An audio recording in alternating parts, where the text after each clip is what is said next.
Hey YouTube, today we're going to give you a break from having to listen to, that crazy guy Donald Trump or that shrieking witch Hillary Clinton, because we're not going to pick a side, but we're not going to have to talk politics, we're going to talk pythons. It's Matt from Olympus Reptiles, and today we're going to talk about, where did she go? My girl Persephone.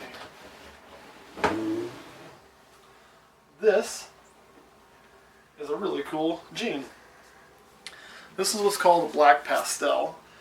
Cinnamon looks really similar, but is actually different. Black pastel is one of those things that's really cool because it's a lilac with cinnamon, but they do different things in combo. They've been proven to not be the same thing. So we're not dealing with the butter lesser situation here. It's more of like a Mojave lesser situation with the black pastel and the cinnamon. When you breed them together, whether you breed a super black pastel or a super cinnamon, you get kind of this all black snake. It's going to turn a little bit darkish brownish, some of them do with age, but it's a solid, sleek looking, really dark looking snake. They're awesome. So yeah, that's pretty cool, which is one of the reasons why we ended up getting her, is that's eventually one thing we want to do. It doesn't come without risk. Black pastel in the super form, whether it's super black pastel, super cinnamon, or a black pastel cinnamon, is one of those morphs that's known to have some more kinking than others, and also known to possibly produce duck-billed animals, which is like, you'll hear it called duck-billed or shark mouth, which is where the bottom jaw is underdeveloped and the top jaw overhangs, and a lot of them can't feed correctly because of it. So, you do have a higher chance of deformities. And that's a decision that if you decide to breed, you're going to have to decide if you want to take that risk. Because if you have a baby that's not viable and not going to be able to thrive or live a normal life, like it can't feed, you don't really want to just sit there and watch it starve to death or let it starve to death. You're going to have to cull that animal. If you don't have a way of doing that, then, you may not want to take on that project. So it's something to think about. And that's a hard decision. It's one I know I struggle with a little bit, but I did want to try to make the super black pastel, so I went ahead and went for it. There's a little bit of a cool story about Persephone here. She was purchased through an auction at the Wichita, Kansas Reptile Show. If any of you guys have been there, you can talk about what you think about it. I thought it was a pretty neat show the times I've been. And they did an auction that all the proceeds were going to help the reptile communities fight as far as against, the berms and the retics and the reptile bans that keep us from having some of the things and take them over state lines and all of that with the Lacey Act. So that's what all of the money was going to. It was going to U.S. ARC, who was one of the lead organizations in that fight. And so she was a purchase that was made at that charity auction. So I got a snake and U.S. ARC got some money. You can see she's in shed too. Just starting. There's that pink belly. So that's how we got this particular girl. They look really cool in a lot of combos. The black pastel albinos look awesome. Black pastel bananas look really cool because you get a lot more lavender. So they go well with a lot of things. They do a lot of neat stuff in patterns. You can make pewters with them, all kinds of neat stuff. I just kind of dig them. So that's really all I got on these guys. They've been out quite a while, but they're a pretty neat morph nonetheless. Kurt, do you have any questions? What plans do you have with this snake? Like, what's your first thing you're going to try to breed her with? Well, this is one that I was going to play my plans close to the vest and not share because I was working a super secret squirrel project. And I figured somebody would beat me to it, and somebody beat me to it. I'm not exactly sure who had it, but I did see what I was trying to make on YouTube. So I will go ahead and share what my original plans were. And we may end up changing them now. We'll have to see how that snake ages and if it's as pretty as I hoped it would be. But my initial breeding for the snake, and it's still going to stay the same for sure, was going to be the banana. So I was going to put her to Odin, our banana male. And then my goal was going to be to take one of those males that was a banana black pastel, and everything with banana should be male. He's going to be a male maker. And breed back to her and try to make some super black pastel bananas. My thought being that we could create this all purplish lavenderish snake. So that was what my plans were. And at the time I first hatched that idea, I had just got my little banana, and I had done some checking, and I hadn't seen anybody lay claim to that, or hadn't seen anybody that had done that. And I'm not sure if you'll find it on World of Ball Pythons yet or not, but I do know it has been done. Now, I saw it on YouTube, and honestly, cameras and colors don't always show up the best, even on our videos. That's not a knock on my camera guy. He does an excellent job, but nothing captures it like the human eye. And the one I saw in the video, I honestly was a little bit disappointed in the look. But I also have to remember, I think they were filming that, under a lot of UV lighting, not in their own place.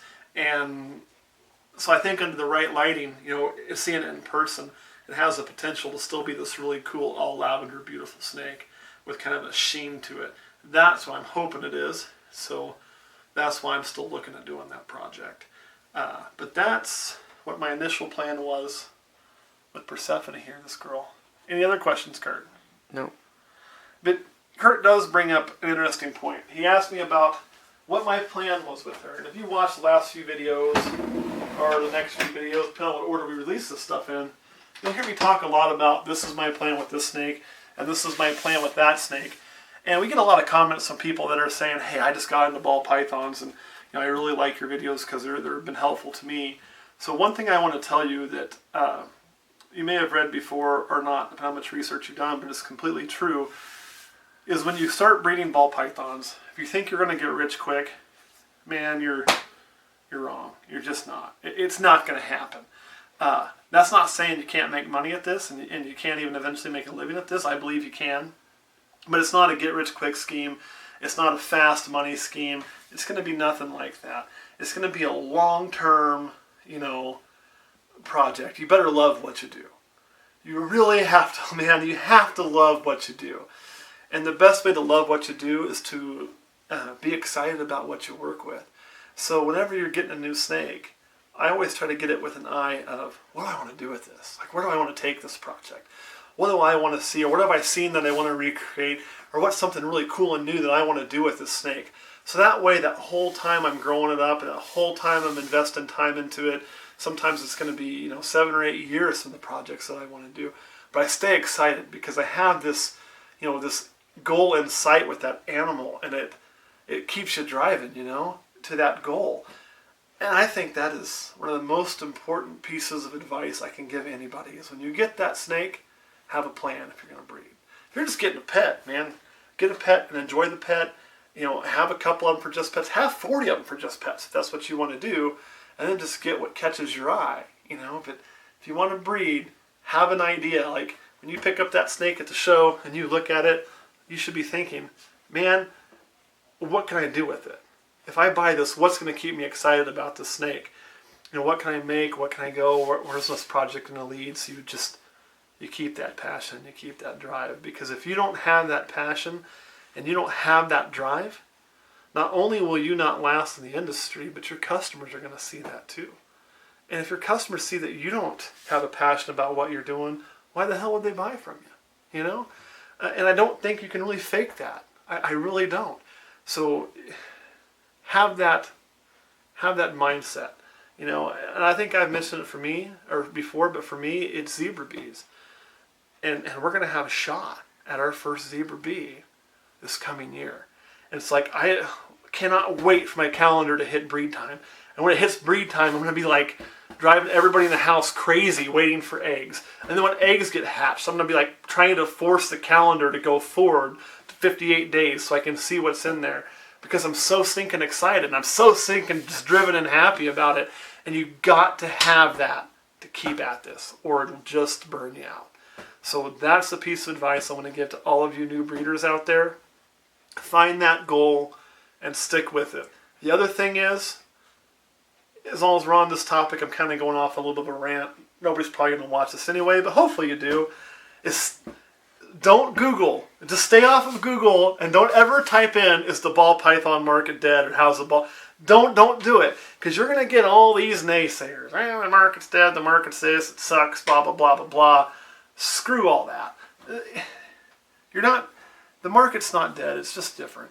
And it's still there. I mean, obviously, if you're putting that in Google and you're trying to read up on the market, aren't you the market? I mean, honestly, you're researching it, right? You're into it, right? Aren't you the damn market? You and me, the people looking that crap up and looking into snakes? We're the market. The market's not dead if people are looking up stuff about snakes and buying snakes and watching these videos and researching all kinds of crap on the internet like I still do too. And the market is not dead. Yeah, you're not going to get $25,000 for your bumblebee, or you're not going to get 15 grand for your banana. So what? Who cares? You know, I'm not trying to buy a Lamborghini here. I'm just trying to have some fun, maybe put a little money in my pocket. I really don't. Alright guys, thank you for watching. If you have any comments or you have any questions, please subscribe, like the video, and ask us. That's what we're here for. We literally want to help you. We try to respond to every comment because of that. You know, if you contact me, you can contact me through here. You can contact me through our Facebook page. You know, if you're having problems, we'll even take the time to talk to you on the phone if we need to and try to help you through it, because we want people to be in this hobby. We want people to get as much joy out of this hobby as we do. I love what I do. I can't stress that enough. I love what I do, and I want you guys to have as much fun at it as I do. Any other questions, camera guy? Nope, no questions. All right, guys, that's it for today. We'll be back at you next week, and I'll try to stay off the soapbox, okay? I promise no more soapbox for a while. Thanks for watching.